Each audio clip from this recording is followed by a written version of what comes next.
What's up, everybody? This is Trey Biddy with HawgSports.com, HAWGsports.com. Well, spring football has wrapped up for us anyway in terms of our availability, in terms of media and being able to watch practices. So we're going to talk a little bit about what we learned in the 2022 Razorback spring, capping things with that spring scrimmage on Saturday. Also a lot to get to with recruiting, so we're going to talk to Danny West, get to your questions as well. All that and more on Hog Sports Live.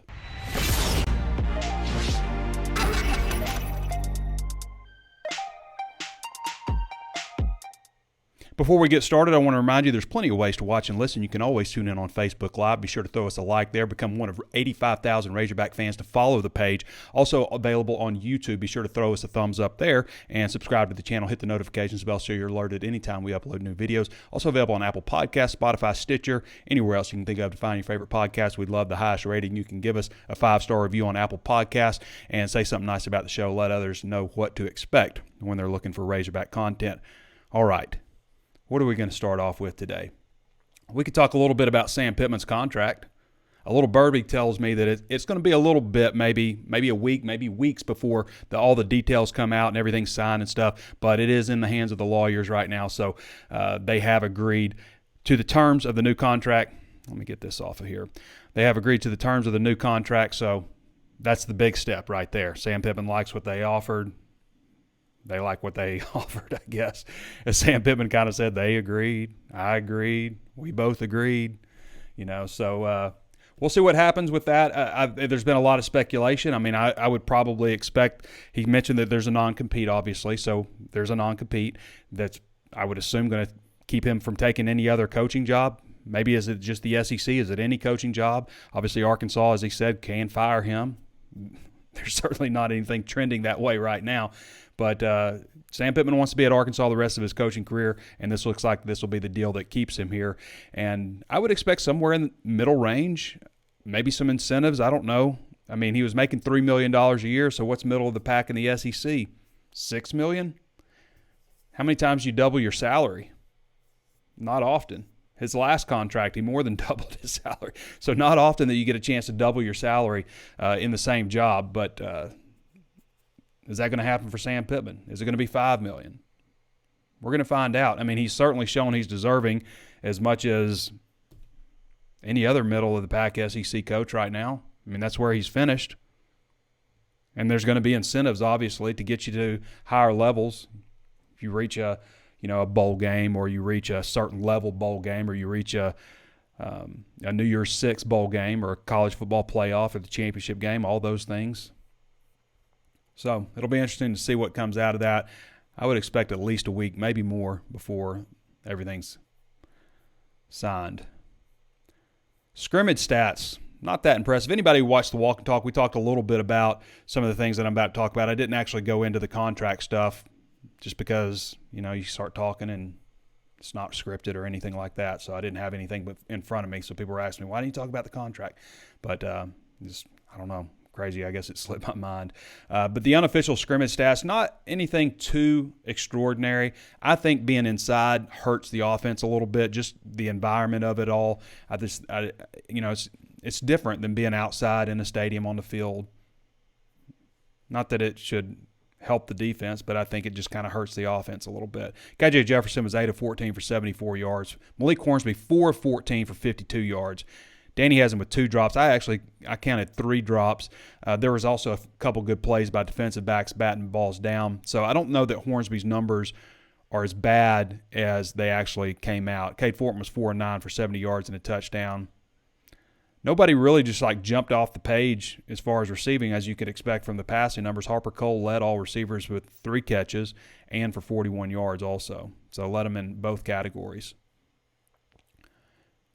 Rushing is a tough one to figure because it's just thud up. They weren't tackling to the ground. So Raheem Sanders, 7 carries for 75 yards, 2 touchdowns. He did have one. I guess it probably would have been most of that yardage. It was fairly early in the scrimmage. He went around the left side. Nobody thudded him up. It would have been a touchdown, a long touchdown run against the second-team defense also. They worked some ones versus one, but mostly were, talking about ones versus twos, stuff like that. So anyway, a few of the scrimmage stats. Won't be long before we get to Danny West here, probably in about 7 minutes or so. couple of injury updates. Torian Carter went down with a knee injury. Warren Thompson looked like he banged his head. Now, Carter, from what Sam Pittman said after practice, doesn't seem like it's going to be a serious injury. Maybe something that, who knows? Maybe it requires a little bit of surgery or cleaning up. Maybe it's nothing. Maybe it's just a little rehab. But it doesn't sound like it's anything that's going to take him into fall camp. You talk about a position group where you can't afford to lose anybody. That's it. And I talked about a little bit on the walk and talk. I talked about it, but I feel like they are a big nose tackle away, maybe two, but really one, because I have some confidence in Torian Carter and Isaiah Nichols. But if you could get a guy that's like, 320, 330 with some experience that you feel really good about, that could be the missing piece for this team. I mean, let's just look at this defense for a second, okay? You got Carter and Nichols. Cam Ball's another guy that's really coming on. Him with another offseason, with another 8-week training cycle, he could take another step forward. He's certainly drawn a lot of praise from people. But you've got, those three guys. If you can bring in another one, then you start talking about having a really good rotation, maybe feeling a little bit better about, a four-man rotation there and a four-man front also, but four-man interior rotation. So bring in a guy like that, you feel pretty good about where they are at end. Okay, you got Jordan Dominic coming in, you've got Landon Jackson, plus the guys that are already here. Eric Gregory, Eric Gregory's a guy that could go inside or outside, but you got Gregory, you got Zach Williams, Jashad Stewart brings a nice pass rush. Eric Thomas has had a good spring, so you feel pretty good about where they are at defensive end. Linebacker, it's almost like they were cautious to talk about Drew Sanders up until yesterday, and then everybody's like, all right, we can talk about Drew Sanders now. Wow on Drew Sanders. They've been really impressed with him, his ability to get sideline to sideline. We talked about a little bit chasing down Malik Hornsby at the corner. That's very hard to do. He also has some swim move that's unique that people hadn't seen. But the thing about Sanders is, being 6'4", 6'5", 235 pounds or so, coming at you with speed, physical, all that stuff. Is he going to run over me? Is he going to swim move me? You got to be ready for both. And if you're ready for both, you're not fully ready for one or the other.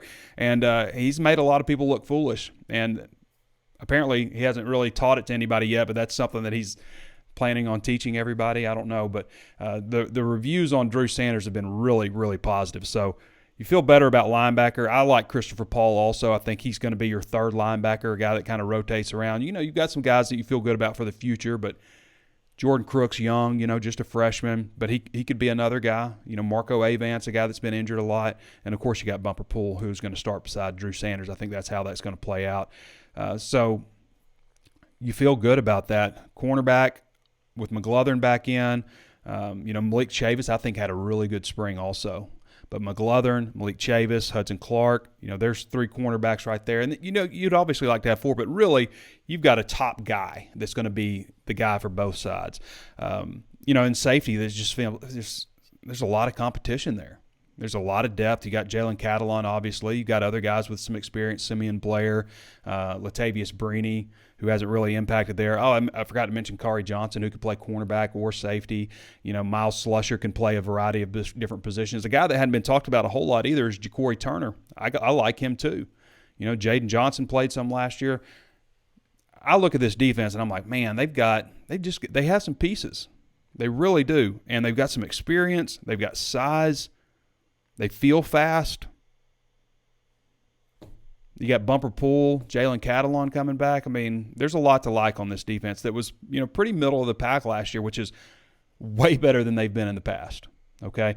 Now, to me, again, versus having guys that, can go up against SEC offensive linemen, man, if you could bring in a stud nose, that gives you an advantage over some of those guys, like Ridgeway did, that could be something. Flipping over to offense, I mentioned before, I'm going to go over this real quick, but the offensive line returns four guys who are either going into their third year as a starter or their fourth year as a starter. That's pretty rare, okay? The other guy, and nothing against Myron Cunningham, but the guy you lost apparently isn't going to get drafted into the NFL, okay? Your left tackle that you felt super good about, it's huge Myron Cunningham's returning, He's a good player and everything, but nobody's saying he's going to the NFL. So like that makes you kind of think like, okay, maybe you could replace Myron pretty easily with the guys on campus. I kind of think when all's said and done, it wouldn't surprise me, y'all, if Takias Crawford was your starting left tackle. A lot could depend on Dalton Wagner because Dalton Wagner's had a bit of a nagging back issue. But it just feels like with Crawford, the more and more work he's gotten since Wagner's been out, the more coaches have been like, you know what? This guy's really good. And it's just a matter of like finding a spot for him. Is it going to be left tackle? Is it going to be right tackle? Is he going to stay a backup? Is he going to be guard? He's been working a lot at right guard also. But I think when everything shakes out, Takias Crawford is a starter on the offensive line. Okay? And right now, I might say Brady Latham would be my pick to be left tackle. Maybe Luke Jones. Maybe it's Latham, Luke Jones at guard or tackle. But I brought this up to Pittman on Saturday, just like, does it make you uneasy a little bit? Because you always talk about who's your center, who's your left tackle. And then after that, who's your right tackle? Center, left tackle, priorities. Then who's my right tackle? And then guards, and I know what he said about guards. Like, it's not like saying that, they're less important or anything. But to me, like, it's easier to find a guy that can play guard than it is to find a guy that can play left tackle. Okay?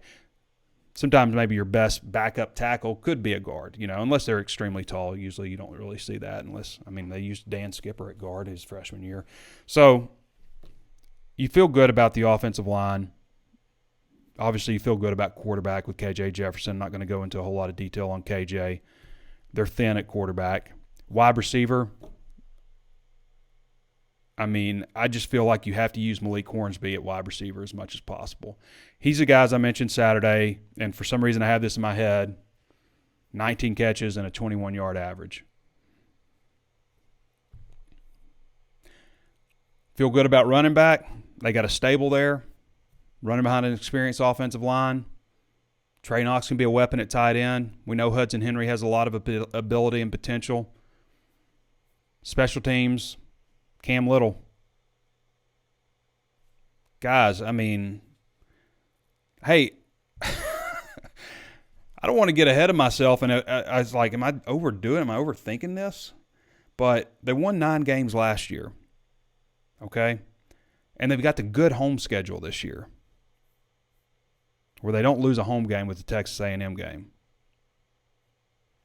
We're gonna come back to some of this. I've got a few more things I want to talk to, but I want to get to Danny West right now, who's chasing gobblers right now in Missouri.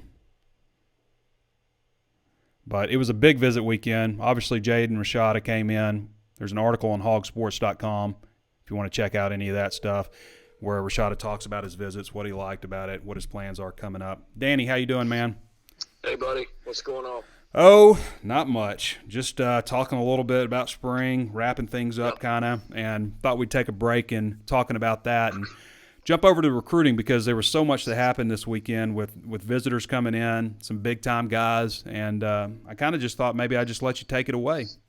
Yeah, well, it was a good weekend for them. I think they will get some commitments out of the group that was on campus. Eventually, I know it didn't happen right off the bat, but be patient. I think they're in good shape on that front. But one of the best groups I've seen ever, Trey, to be honest with you. You saw them. Mm-hmm. You saw the list. You saw what they looked like in person. It's a pretty unique time. Anytime you've got a 5-star quarterback on campus, it's going to have a shot to be, in my book, one of the best I've seen, and that was definitely the case. Jaden Rashada, of course, making the trip from Pittsburgh, California.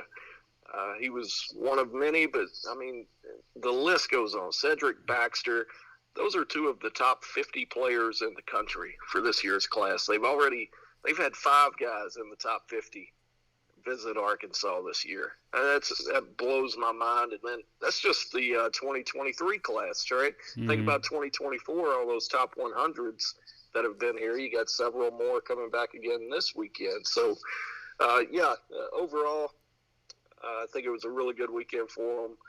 Going to be curious to see how this quarterback situation shakes out here.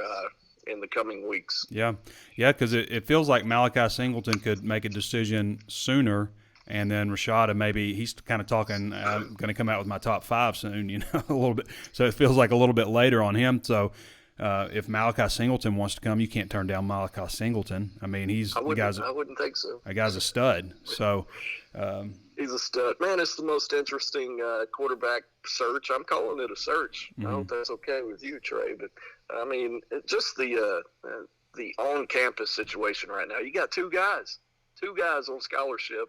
Now, take nothing away from Renfro and Cade Fortin. I'm sure one or maybe even both eventually could, earn a scholarship, especially the way it's looking right now. But for the time being, you've got two guys. One of them has a really good chance to go pro after this year, and the other one he's practicing at wide receiver a significant amount of the time. Yeah, and that leaves it wide open for it. I mean, if you can go get the right guy, who's to say a true freshman couldn't take the starting job next year? Yeah, I mean that's definitely something I was thinking about. Like, how do things shake out with Malik Hornsby at quarterback / wide receiver? And Malik is still extremely dangerous. He does tend to try to throw it through a brick wall every single time, but if the light comes on at quarterback for him, he could just be so dangerous. But I would love to see him more at wide receiver. And, at quarterback, for when you look at the future, Danny, like, when's the last time a 5-star quarterback visited Arkansas? When's that happen? I guess it would have had to have been Ricky Town, ironically from California himself. And he was a transfer guy. So, like, out of high school, it's. I mean, I can't even think when that's happened. Did Mallet take an OV back in your day? I don't think he did. No, I don't think he did. I think he had decided that. Yeah, it would have been Mitch, I bet. So, and this year you've already had, Rashada come in. You've had Singleton come in a couple times. Avery Johnson's come in a couple times. People forget Jackson Arnold, the Oklahoma commitment. Oh, yeah. I mean, he was here. Boy, it's been a lot of them. But, that's good. Big week coming up, too. I do want to make mention of some of these guys. I mean, it's such a quick turnaround, in covering these guys now. You get through with one weekend, like a huge weekend, and you feel like, oh, finally, I got that out of the way. And then you turn around, and here comes another group to keep up with. But should be another group, probably nowhere near as big. I think they had like 80 kids there last week. It probably won't be that. But some really good players coming in. You mentioned Malachi Singleton, bringing both parents, third visit here. Yep. This is a guy that talked about, he told us in March, I'd like to get something done before May. And what's today, Trey? April 18th. Yeah. I thought they might have had him back then, Danny. Yeah, me too. Yeah, I was kind of watching for that one all weekend when he was here. But we'll see. We'll see how that one shakes out. You got Dante Dowdell. He's a 4-star running back, another one. 2023 class. He's a Mississippi kid, a big fan of Darren McFadden. Don't you love hearing that? Yeah. Some 15 years later, this kid loves D-Mac. They were trying to get him here when D-Mac was going to be here, from my understanding. I'm not sure if that's going to work out. I don't know that D-Mac is coming in to town this weekend anyway. But Braden Marshall, he's a 4-star corner out of Lake Mary, Florida. Just another extremely talented dude. He's got offers from everybody, making the long trip from Florida. There's another kid in the 24 class, Fletcher Westphal. That's Westphal, Westphal. He's an offensive lineman. He's from Leesburg, Virginia. I mean, that's pretty mind-blowing to me. The kids are coming from that far away, but he's got Georgia, Miami, Penn State, Wisconsin, Virginia Tech, a lot of really good offers there. And then Peyton Pierce, we talked about top 100 guys. There's another one in the 24 class, 4-star linebacker out of Lucas, Texas, Lovejoy High School. That one's been a pretty good spot for Arkansas when you think about bumper pool. Danny, I want to turn your attention to a visitor from last weekend. Luke Brown visited last weekend, right? That's correct. Yeah. Yep. So for Luke Brown is a verified 6'5" last year, verified 6'5", 300+, offensive tackle, rated the number 260 overall prospect in the country, number 12 interior offensive lineman. I don't know why he's listed as an interior O-line on these two rankings, but he's listed as a tackle. Number 5 overall prospect in Tennessee. And Steve Wiltfong put a fonged him crystal ball to go to Arkansas. You've had a crystal ball pick for this guy for a few weeks, maybe, on him. Not that long. A couple weeks. Maybe a few days before Steve. Yeah, I just jumped on the bandwagon and threw one in there. When both of you guys do it, I'm just like, all right. Screw it, let's do it. I love it. Yeah, big time dude, man. A lot of people. It's been an interesting recruitment, to be honest. A lot of teams have felt positive about their place with Luke for a while now. Vanderbilt's one of them. Kentucky there for a while, I think, was feeling pretty good about things. He's got offers from Florida State, Georgia. The list goes on. Michigan State, Mississippi State, Missouri, Ole Miss, Tennessee, obviously the home state school. I skipped over there. They're one that I think felt good there for a while. But, man, he's made 2 trips here in the last, 6-8 weeks. I think that's significant. I know he had a really good time on Saturday. Actually hung around after the practice most of the evening. I think they all went out and had dinner. So he and Connor Stroh. So I think they hit it off pretty good. And I think they're in a good spot. But like I said, so many people feel good about it. It's almost impossible to call it 100%. But Arkansas would still be my prediction as of today.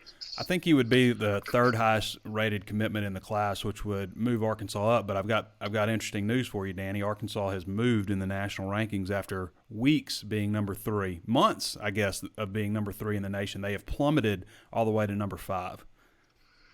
Yeah, Georgia, man. Georgia and Ohio State also. Yeah, Ohio State jumped up there. And how about – hey, let's give a little credit here, Trey. You want to? Texas Tech. Yeah. No, they've been number 1. They're number 1. Yep.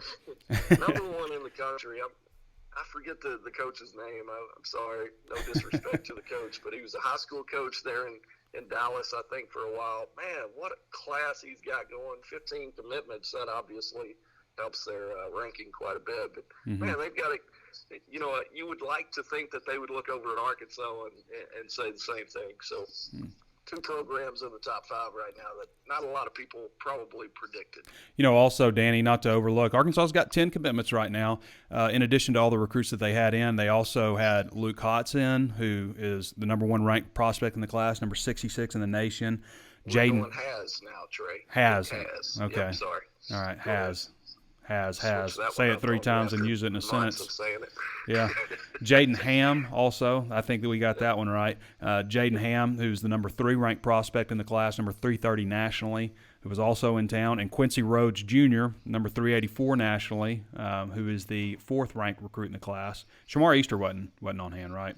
He was the only, not that I saw. Only one out of those top 4 guys that were also in town for the visit. So it's good to have your guys who are on board already,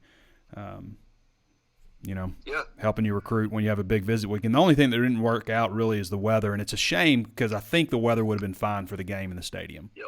I think it would have, because I came out there to do the walk and talk, and I was like, holy crap, it's sunny and dry as a bone out here. But, the threat of lightning, that's the worst thing you could do is get out there, get set up to go, and lightning hits, and you got to cancel the whole thing. So probably made the right decision, even though my granddad used to say you lose a lot of money waiting on it to rain.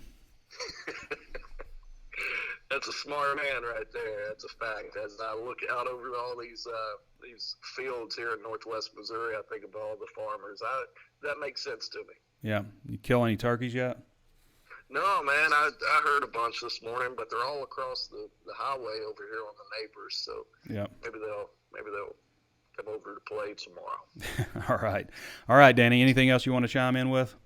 No, just be looking for that big visit weekend this week. I'm starting to get a list together, so that should be on HawgSports shortly. All right. Appreciate you, man. Yeah, man. All right, everybody. That's Danny West. We're letting him get back to doing what he's doing. Anyway, if you haven't followed Danny, you should, at DannyWest247. He's the HawgSports.com recruiting analyst, been in that role for a dozen years or more maybe, and just does a fantastic job. Most of his content is VIP, so you do need a VIP membership if you want to sign up at HawgSports. It's just $1 right now for your first month at HawgSports.com. $1.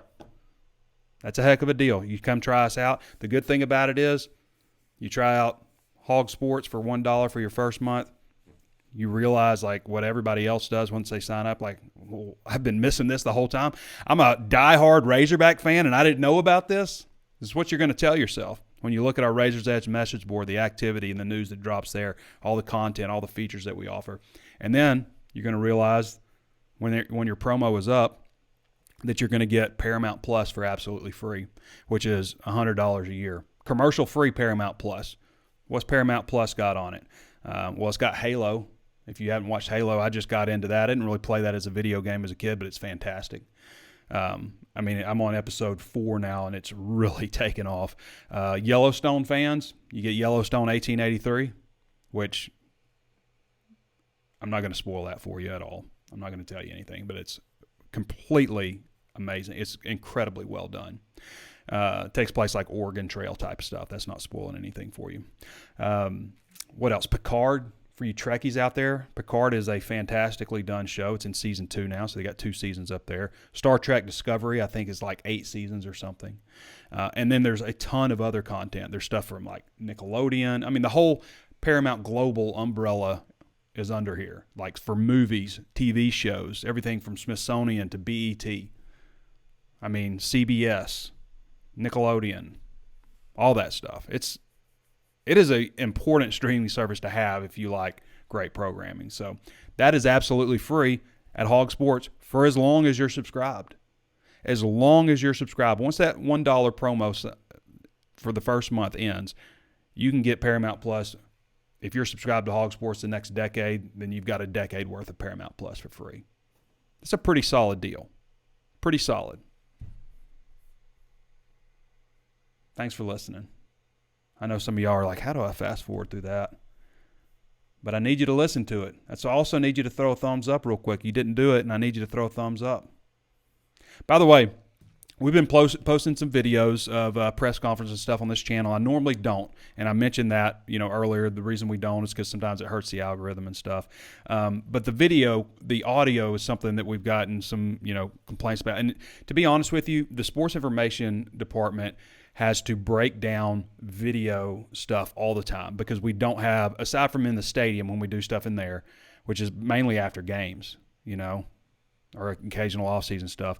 But like if they practice on the practice fields or the indoor, we're going to be in the Smith Center, and that's something that's got to be broken down, put back together again because they have scout team meetings in that room, or it's a tight end meeting room, or special teams meeting room or stuff like that. Because when Jeff Long approved this building, he didn't put a damn dedicated media room in that facility, which is It boggles the mind how that's not done. And that's why we run into sometimes some audio stuff, because everybody's like saying, hey, the press conference audios, why is it always so low? That's why.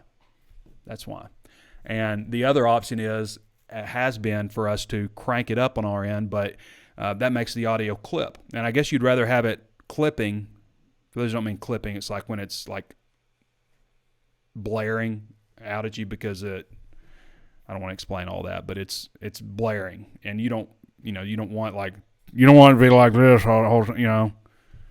So when it's in the Smith room, the audio is fine, but when it's in the stadium media room, it's fine because that's a dedicated media room that's set up and ready to go. So you just run into some issues here and there with audio. Check out all Danny's stuff. He's got it. Comments from 10 guys that were there, and plenty of notes on some other players, other recruits that were there. The Jaden Rashada interviews also at HawgSports. Curtis Wilkerson has a Hog Hoops recruiting mailbag where he just answers several questions there's still stuff going on with Razorback basketball, obviously. They're not necessarily done in the transfer portal. Obviously, Jalen Williams is a big story to follow.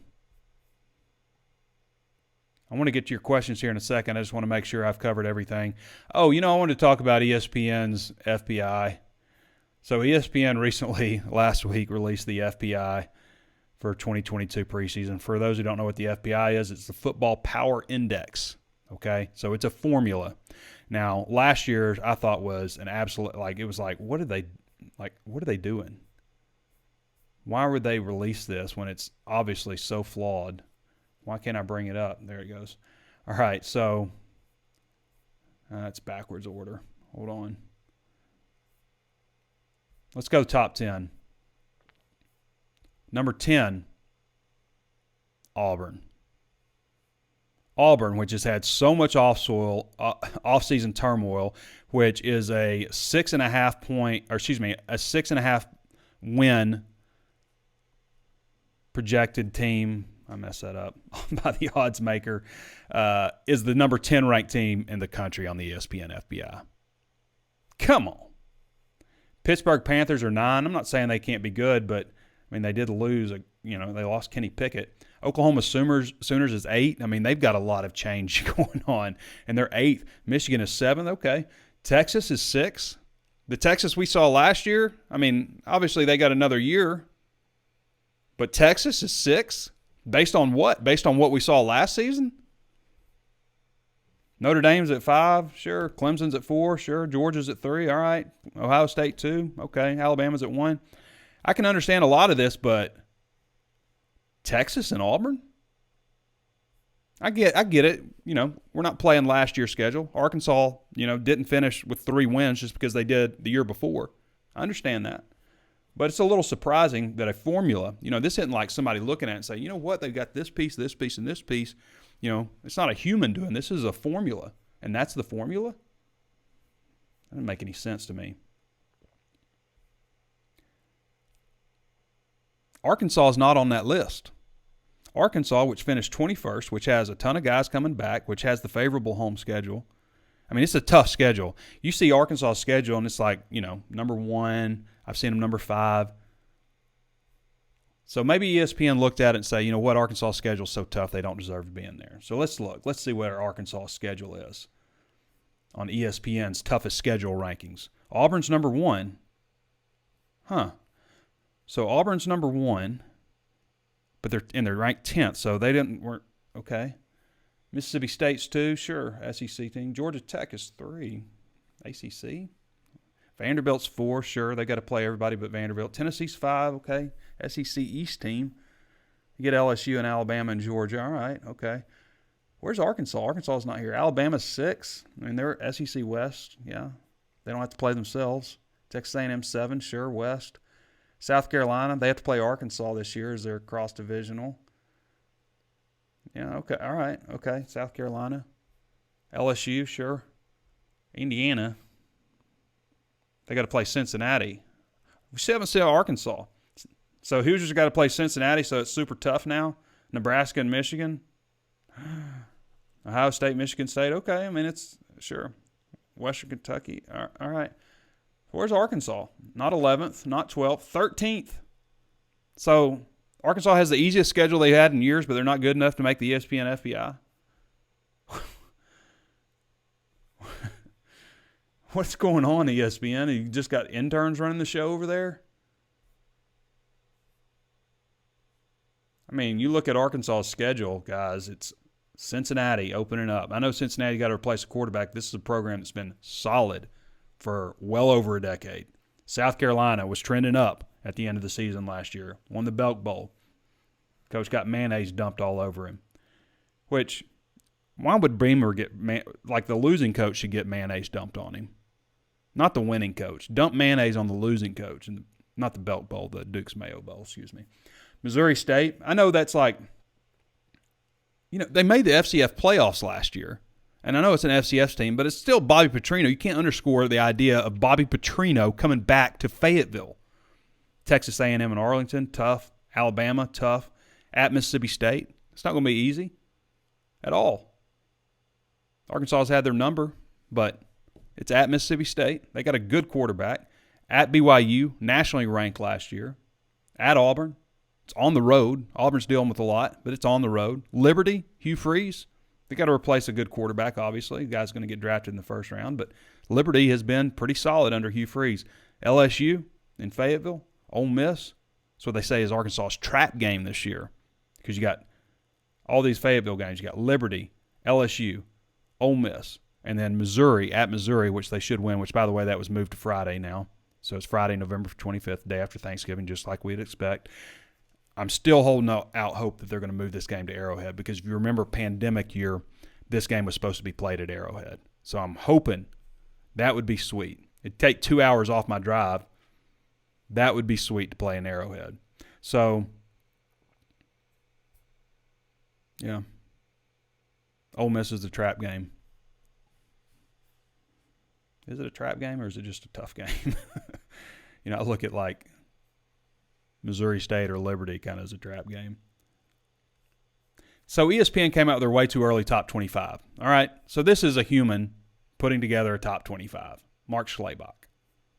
All right, Alabama, sure. Ohio State, Georgia, Texas A&M, Michigan, Notre Dame, Utah, NC State, Oklahoma State, Michigan State, Clemson, Oregon, Houston, still no Arkansas, Wake Forest. I've seen Arkansas as high as 6. I've seen them 8th.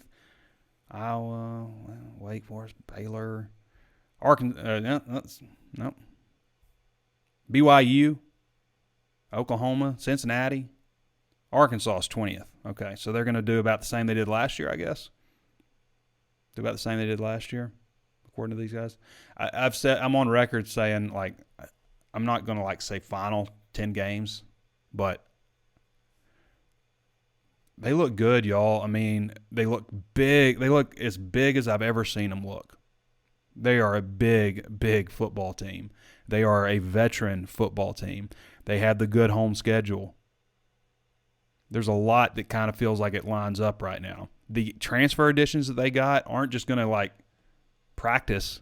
They're going to make a major impact at the areas of need that they had.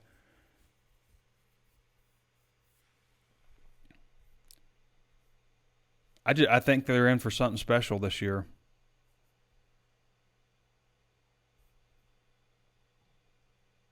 How long have we gone? 37 minutes. Tony Vitello was suspended for 4 games for bumping an umpire. What's going on these days? You can go up and slap somebody in the face. You can't touch an umpire. You can't touch a ref. People getting physical. I mean, like, come on. You can't do that kind of stuff. I'm not going to go into my whole thoughts on Will Smith either. That's been a while back, but, dude, very disappointed in the Fresh Prince. Think he deserves everything he's getting. Slapping my man. All right. Arkansas is 7-0 this academic year against LSU. Just swept them 3-0 in baseball. Number 15 LSU at the time. 5-4, 4-0, 6-2. The sweep in Fayetteville. So just to recap, Arkansas versus LSU, and Andrew Ellis reminds me of this. So those of you who don't know Andrew Ellis, he covers baseball for us. You should follow him at Andrew Ellis 247 on Twitter. But Andrew pointed this out to me. He's from Louisiana, and he went to college in Louisiana. Grew up following Arkansas. His whole family's from Arkansas, so that's the connection there. So he grew up all Arkansas. And maybe a little bit more so just because he had those ties and was out of the state, You can understand how that dynamic would work. But he reminded me ever since that he's moved to Fayetteville, Arkansas from Louisiana, that Arkansas is 7-0 against LSU. They went 1-0 in football, beat them in Baton Rouge. They beat them in Baton Rouge in basketball. They beat them in Fayetteville in basketball. And they beat them in Tampa in basketball. And then they went 1-2-3 in baseball. They don't have them scheduled again in the regular season. They could meet again, obviously, but they don't have them scheduled again in the regular season. So 7-0 against LSU this past year. It's pretty good against a team that you would view as a rival that probably views itself as being better than Arkansas. Questions? Y'all got any questions? I almost clicked off of this. I almost canceled the whole thing on accident. All right. Let's see what we got for you guys with the questions. Bill Richards says, good morning from Texarkana. Arkansas side. Colton Smith says, hey, Trey, when do you think Cade Renfro will be back? It would be nice to have some more depth at quarterback. With Cade Renfro and Cade Fortin, a.k.a. Fortnite, both those guys are scholarship caliber quarterbacks in the SEC, in my opinion. I mean, both of them were on scholarship. Fortin was on scholarship at UNC. Renfro was on scholarship at Ole Miss. So they're scholarship quality quarterbacks who are walk-ons at Arkansas right now. I would expect Renfro to be back no sooner than August. I would be a little surprised if he's full go in August. Okay, it's a 6-month usually deal. He was hurt, obviously, in January. I mean, I say 6 months. It's usually like a 9-month type of deal. So flip it upside down. It's a 9-month type of deal for Renfro, coming off an ACL in December. So if he's back by August, that would be early.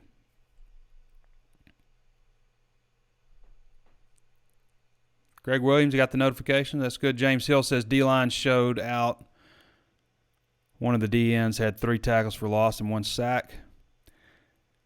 I mean, the D-line looked good. Matt Bounce says, thanks for the walk and talk Saturday. Watched it on YouTube. My better half walked by and said, that's Trey Biddy. I've always pictured him with thick brown hair. I sound like I have thick brown hair, don't I? I once did. Brian Malone says Sanders is a lot faster than I thought he was. Yeah, Sanders got speed. You don't just get named Rocket, unless you're incredibly slow or incredibly fast. James Hill says 94 John Hill will be in rotation on defensive end. Mark it down in my book. He is on a mission.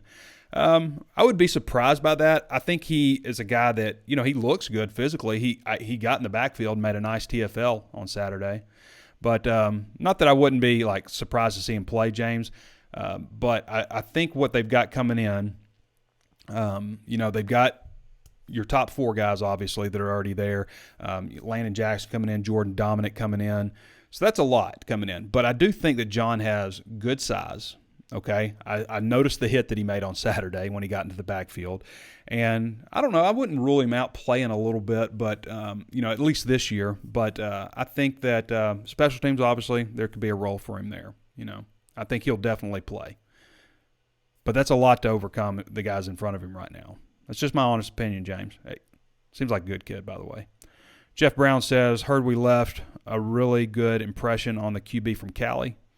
Hopefully it'll be good enough for commitment to Arkansas sometime this year. We'll see. To me, I'd take either one of those guys. Malachi Singleton, Jaden Rashada, either one of them. Whoever's willing to commit first, if I'm Arkansas. That's where I would go with that. I mean, go watch both of their film. Singleton's 6'1". I've seen him listed at 6'2". I would say he's probably 6'1"-ish maybe. 220 pounds and can run. Stop and go, juke you, got a really strong arm, played at the highest level in Georgia. And then Rashad is just pure. I mean, as a thrower, it's nice. Not the runner that Singleton is, but he can. And athletic, he can move around, but he can really, really throw it. You don't just get rated a 5-star if you don't have all the physical tools. Josh Smith says, love you and Danny. West content, always spot on. Appreciate that, Josh. Thanks for tuning in. Dustin Hoofman says, Drew Sanders is a legit linebacker to help bumper pool. He's legit. It was kind of weird. Everybody was just like, all right, everybody, tell everybody about Drew Sanders. Tell them what we really think now. And they were just glowing. Aaron Henderson says, how many more players will get picked up in the portal and what will they go after? 2 defensive linemen and a wide receiver is the plan right now. So Pittman says 3. I thought he had 2 spots. He says he has 3. We'll go with Sam Pittman on that. And unless there's a best available, a guy that they can't look away from, this guy's too good to not bring in. So that's where I think you'll see him go, 2 defensive linemen. I would think interior guys, since they've already brought in 2 edge guys. Jim Stein says, jumping on, what's up with Jay Will's tweet? Was he playing around with this? Come back, friend. I didn't see the tweet. When is Jay Will announcing he's returning to Arkansas for next season? I hear it's 50-50. I hear it's legit 50-50. If he comes back, Arkansas is going to be hell if he comes back. If he doesn't, they're still going to be pretty damn good. But if he comes back, we're just talking okay, Final Four. Anything less than a Final Four, you're just kind of it would be a disappointment, and keep your fingers crossed for a little luck in a national championship.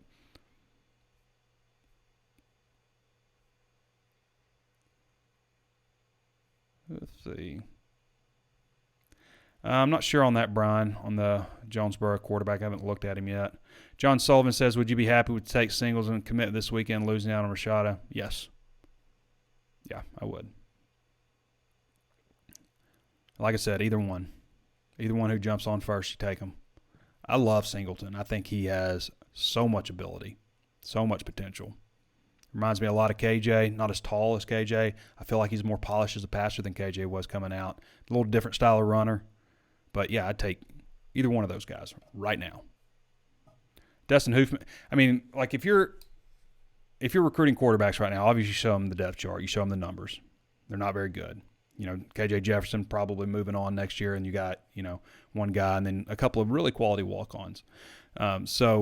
But what I'm showing them is that second-team offensive line because, like, skill guys and quarterbacks sometimes you don't always redshirt them. You know, obviously you'd like to be able to do that, but you don't always do it.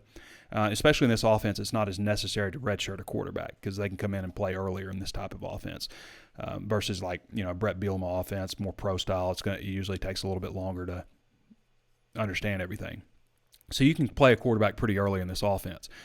What I always would want to show guys, like, look what we did last year on the offensive line. Look at these guys we brought in because, you know, you usually redshirt those guys, and then, you know, then you're kind of all in the same class. Like, these are the guys you're going to come up with.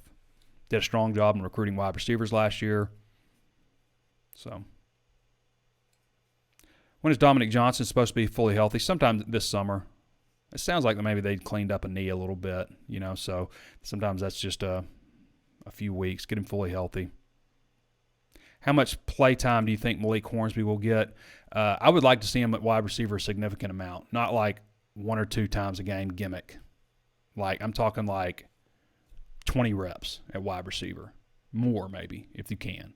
I mean, if he's not going to be playing quarterback, play him a lot. I mean, you guys should have seen him the other day. And I know, you know, people like kind of bag on Hudson Clark sometimes, you know, say he's not fast enough and stuff. And he burnt Hudson twice, okay? A 55-yard bomb in team, and then they came back the next session was in Pass Skelly, 75-yard bomb from KJ to Hornsby. He would have burned anybody. He is so fast. Like, they call him Tyreek Hill. Tyreek Hill. That's what they compare him to. I mean, you guys see him. You know, you watch the Outback. You've seen him last season. Obviously, you watch all the Razorback games. You're watching this show. You watch all the games. You know the personnel. All right, everybody. We're going to wrap it up here. I want to impress one more time. Sign up for that $1 deal if you haven't already. You're going to love just the interaction and discussion that we have on the Razor's Edge Premium Forum. Our activity in that forum just gets stronger and stronger. I mean, it's some great posters, some guys with some inside knowledge, some, you know, coaches and stuff that like to break down stuff. We talk about everything from Razorback sports, and we're getting to a point where, you know, we're going to talk baseball, obviously. And by the way, we're going to stay Andrew Ellis on the Razor's Edge, but almost so much other stuff. Like, we talk about cooking, we talk about just about everything you can think of on, you know, in the off season. It's a lot of fun. And to talk about it with Razorback fans, you know, get into discussions about historical stuff, best experience at games, all that kind of stuff. A lot of great stuff. So be sure to check us out on all that at HawgSports.com, HAWG Sports. Sign up for that $1 deal right now. And after it's over, get Paramount Plus. All right, everybody. That's the show for today. So appreciate you joining me. I want to say thanks to Danny West for all his recruiting insight. And, yeah, we'll be back with you guys soon. So for Danny West, this has been Trey Biddy with HawgSports.com, and we'll catch you next time.